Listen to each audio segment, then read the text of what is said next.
Welcome to Shamrock Reddit Stories, entitled People Edition, where Seamus and I regale you with engaging stories of entitled people who think that the world owes them a living, or something like that. The main story is about an entitled sister's attempts to mooch from OP over a span of many years. But first, let's have an appetizer story, shall we?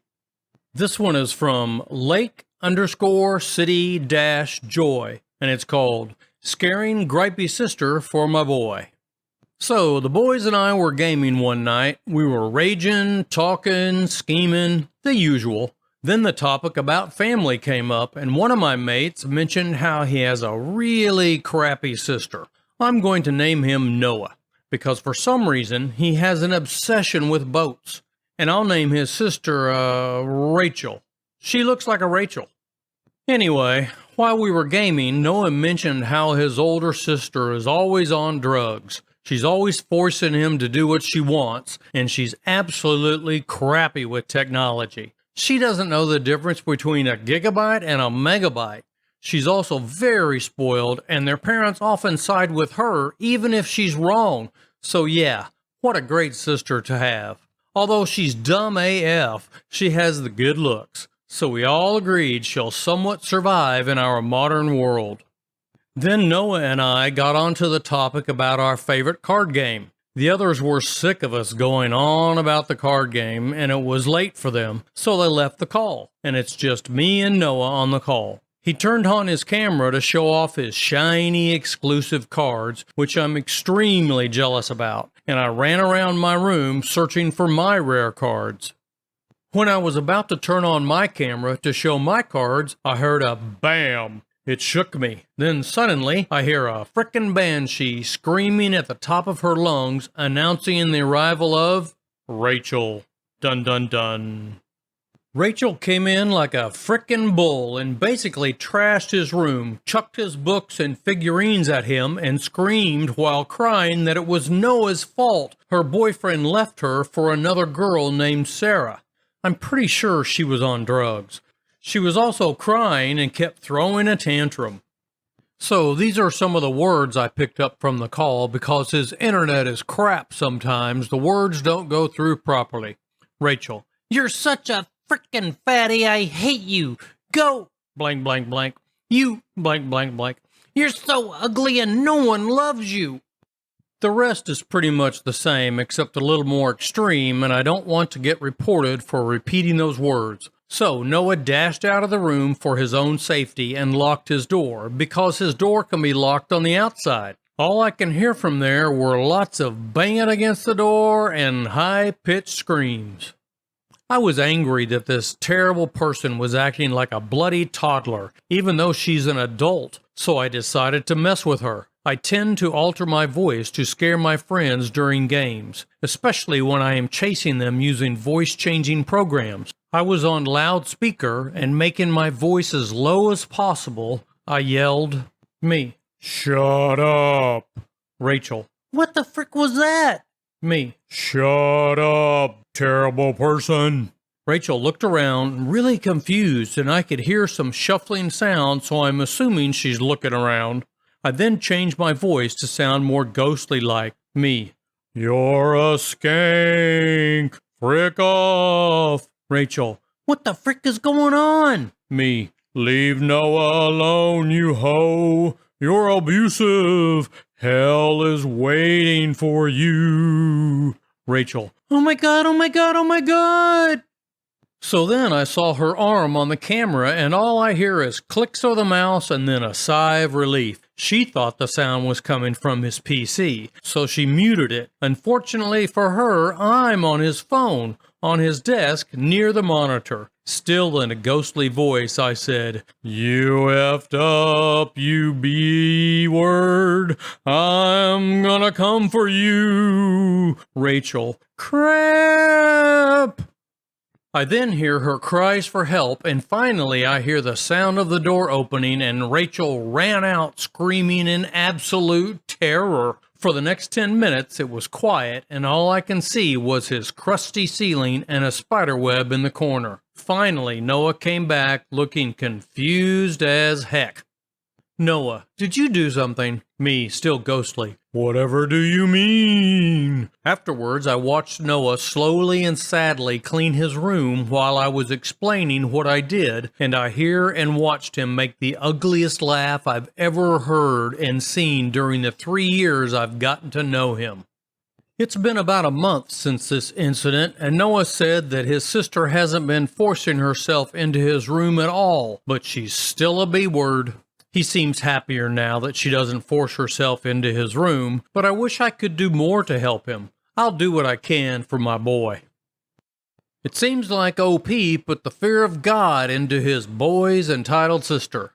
I like it. Seamus likes it too. At least she is staying out of his room. That's something. This one is from Carol Pilbossian, and it's called Entitled Sister. Wow, that was easy. First off, until about a month ago, I hadn't spoken to my dad, stepmom, or half-sister in like 5 years at least. I am 15 years older than my half-sister, and I haven't had a good relationship with any of them, ever. I got married about 6 years ago, and at that time, my youngest sister, let's call her Louise, was going through a hard time. She and her boyfriend, now ex, just had a baby. They had both dropped out of high school and had nowhere to live. My husband and I were combining households, and I owned a duplex I bought before we had met. So I moved out of the half of the duplex I lived in and moved in with my husband. I rented out one side of the duplex, and we decided to offer the side I moved out of to Louise and her boyfriend. In theory, it was a great setup for them. It is a block away from an adult education program, so they could get their GEDs in a couple of months. Plus, right next door to the program is a trade school. We offered to let them live in the duplex for free, pay utilities, and pay for their classes at the trade school. Wow, sweet. My husband and I do pretty well for ourselves and wanted to give them a hand. We also helped out with groceries, and I helped arrange their class schedules so that they could each take a turn taking care of their baby while attending school. They seemed grateful for it, but it completely blew up. They, at least, did get their GEDs, but dropped out of the trade school after we spent a couple of $1,000s to enroll them. Then they began throwing parties, and our tenant moved out, and no one else wanted to move in because of them. We had to have them legally evicted, but not before they caused approximately $30,000 worth of damage. My husband and I chalked this up to lesson learned, but my dad and stepmom were angry when we had Louise and her boyfriend evicted, because then they became my dad and stepmom's problem. I was angry that they gave more of a crap about Louise than the well over $40,000 we blew through helping them out, only for them to crap it away and treat us like garbage. So, I deleted them all from my life. Fast forward to 4 months ago, my husband and I said YOLO and moved across the country to an area that is a vacation destination.